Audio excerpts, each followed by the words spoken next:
বিভিন্ন ধরনের চাহিদা, বিভিন্ন ধরনের পদের আকাঙ্ক্ষা এটা থাকাটা খুবই স্বাভাবিক, কিন্তু যেহেতু মাত্র 25টি পদ এবং সেখানে আমাদের সংগঠনটি এর চেয়ে বড়, তো সেই জায়গা থেকে একই পদের জন্য বিভিন্ন জনের ক্লেম থাকতে পারে, কিন্তু দলগতভাবে সংগঠনের টপ ফোরাম এবং অন্য সবার সাথে বসে যে কোনো একজনকে সেই পদের জন্য ডিসাইড করতে হয়। আমরা মনে করি যে এর বাইরে যারা আসলে সংগঠনের সিদ্ধান্ত না মেনে বিভিন্ন ধরনের অন্য কোনো কাজ করেছে, তারা সাংগঠনিক শৃঙ্খলা ভঙ্গ করেছে নাকি না করেছে, এটা আমরা সংগঠন একত্রিত বসে তার ব্যাপারে আমরা সিদ্ধান্ত নিই।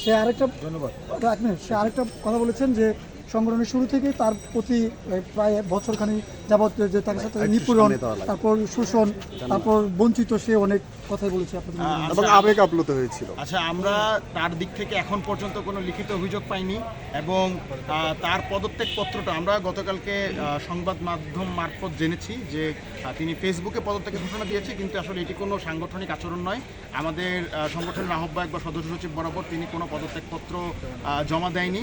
তিনি তার পদত্যাগপত্র যদি জমা দেয় এবং আমরা সারাদিন আজকে সংবাদ মাধ্যম আপনার সঙ্গে যা জানলাম এগুলো বিষয়ে আমরা আমাদের সংগঠন আমরা সিদ্ধান্ত নিই।